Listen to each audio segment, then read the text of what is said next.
1791 में लंदन की एक गंदी सी झुग्गी बस्ती में माइकल फैराडे का जन्म हुआ।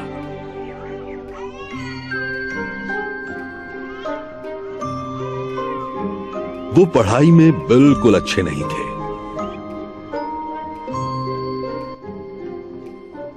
कोई एक शब्द बताओ जो आर अक्षर से शुरू होता हो।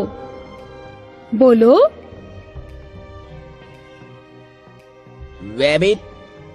सही शब्द है रैबिट। एक बार फिर बोलो सही तरीके से।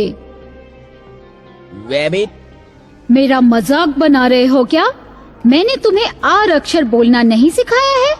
कम से कम अपना नाम तो बोल सकते हो ना। Michael Faraday ma'am. लो ये पैसे और एक छड़ी खरीद कर लाओ। मैं तुम्हारे गुस्ताख भाई की ढंग से धुनाई करना चाहती हूँ।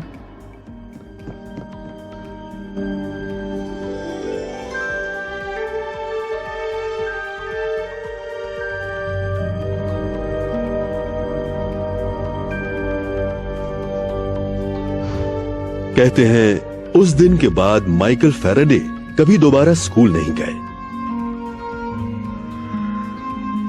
फैराडे अपने रूढ़िवादी क्रिश्चियन परिवार की परंपराओं को बहुत मानते थे। इससे उन्हें हमेशा एक ताकत, सुकून और विनम्रता का एहसास होता था। 13 साल की उम्र में वो किताबें जिल्द करने वाले कारखाने में काम करने लगे। दिन में वो किताबों पर जिल्द चढ़ाते और रात में उन्हें पढ़ते। यहीं से इलेक्ट्रिसिटी को लेकर उनके जुनून की शुरुआत हुई।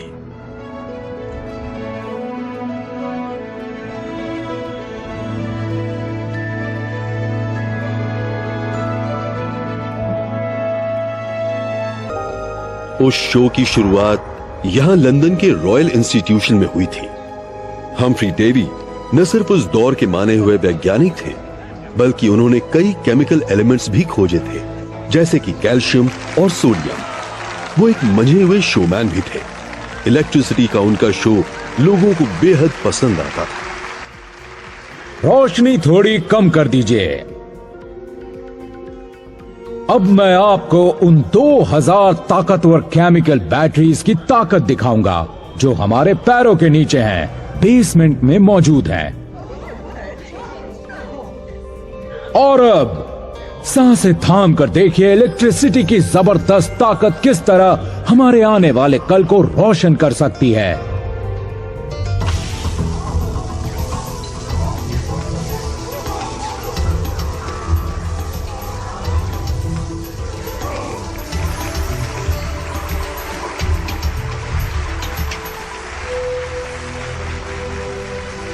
मगर फैराडे तालियां नहीं बजा रहे थे।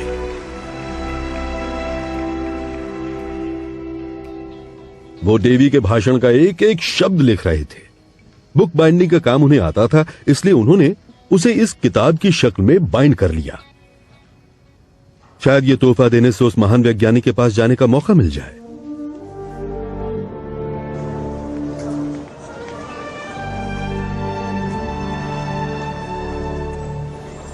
और शायद यही तोहफा एक नई दुनिया में उन्हें पहुंचाने की वजह भी बना।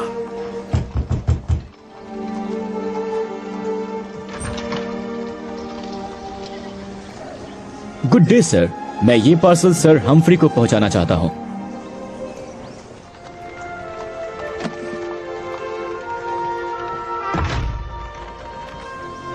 फैराडे ने बस यूं ही तुक्का मारा था और उन्हें उम्मीद थी इसका कोई नतीजा जरूर निकलेगा, और ऐसा ही हुआ। सर, आपका एक्सपेरिमेंट तैयार है।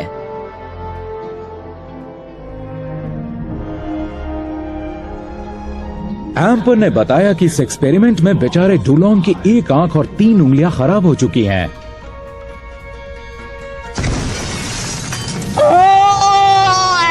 मेरी आंखें! मेरी आंखें!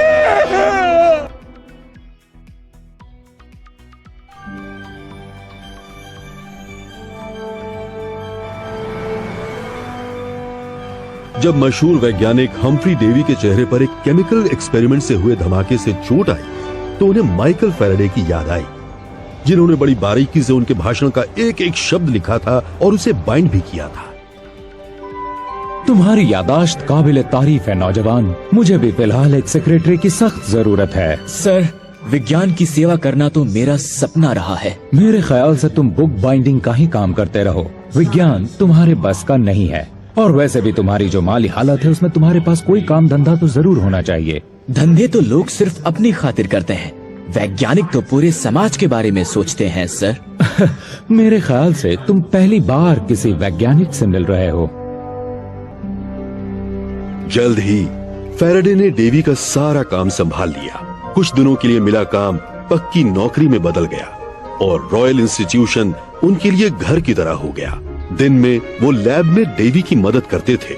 शाम होते ही वो सीढ़ियां चढ़कर ऊपर अपने छोटे से अपार्टमेंट में पहुंच जाते, जहां उनकी पत्नी सैरा उनका इंतजार कर रही होती थी।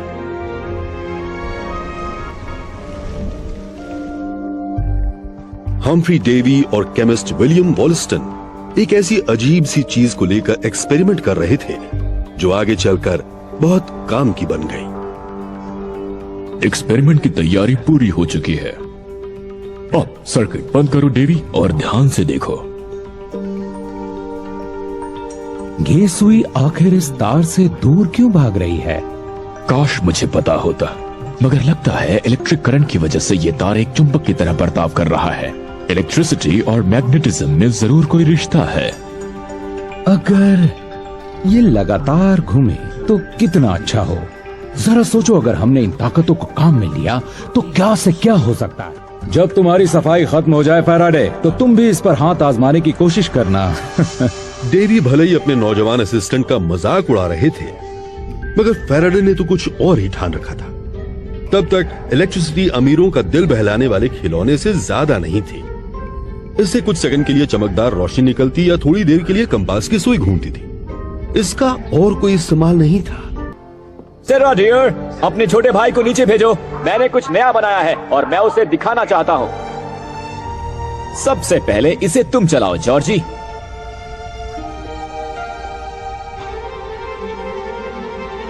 ये लो, चल पड़ी, ये चल पड़ी।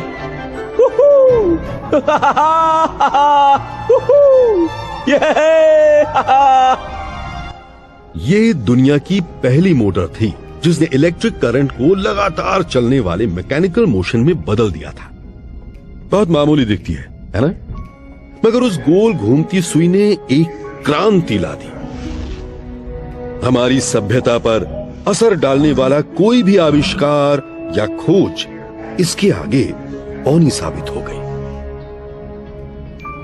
जरा सोच कर देखिए, आज जो भी बिजनेस, कारखाने, टेक्नोलॉजी और हमारे रहन सहन के तौर तरीके हैं, उन सब की शुरुआत माइकल फैराडे की लैब के उस छोटे से एक्सपेरिमेंट से हुई